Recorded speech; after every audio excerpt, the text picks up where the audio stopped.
Hello everyone, Mike Rempel from Another Set of Eyes with today's Excel Bytes blog post. Today we're going to take a look at labeling the values in certain cells when you don't have the room or an extra cell to put that information. So here's what we have here.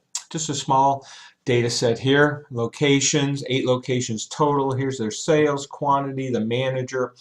And I don't have any place to put total or what these are. As a matter of fact, they're not a sum, they're an average of the sales, and this is an average of the quantity. But there's no way you can tell that just by looking at it, and unless you looked at the formula to be able to determine that. And I don't have a place to put that. Now, I could add a comment to it, or I could put a footnote.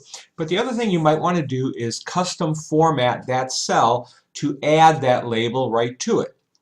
Here's how we can do that. You can either right-click on the cell and go to Format Cells, or I'm going to use the keyboard shortcut Control-1, and it pops up the Format Cells dialog box. And what's highlighted when you go to Custom, what's highlighted is the format that's currently for that cell. In the Type box, you'll see it spelled out here. It's written out in detail, and you can make edits to it. And then up in the sample box up here, it shows the result of whatever changes you make. So what I'm going to do here is add to the front of this, in quotes, AVG colon space, add a quote. As soon as I hit that second quote, notice, oops, I got an extra, I have a V capitalized there. As soon as I added that second double quote, the sample popped up how it's going to look. Now any text you add has to be in double quotes like that. And again, you can see the sample of it. I hit OK, and now you see that it says average 623,375. And although this looks like text, it really is just the formatting of that cell. So if I make any changes here, I cut this down to 394,000. Notice it adjusted my average. Or cut this down to 269,000. Again, my average automatically adjusts. And it shows the label right there, but it is still the formula. It still says average C3 to C10.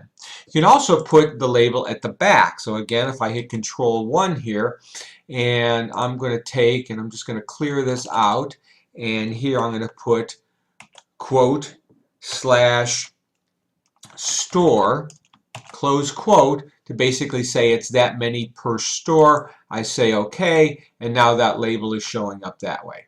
Now, and if you go back to that custom dialog box, you'll notice that it has added those two custom formats to the bottom of the custom list and still left the original formatting, which are default formats for Excel, intact.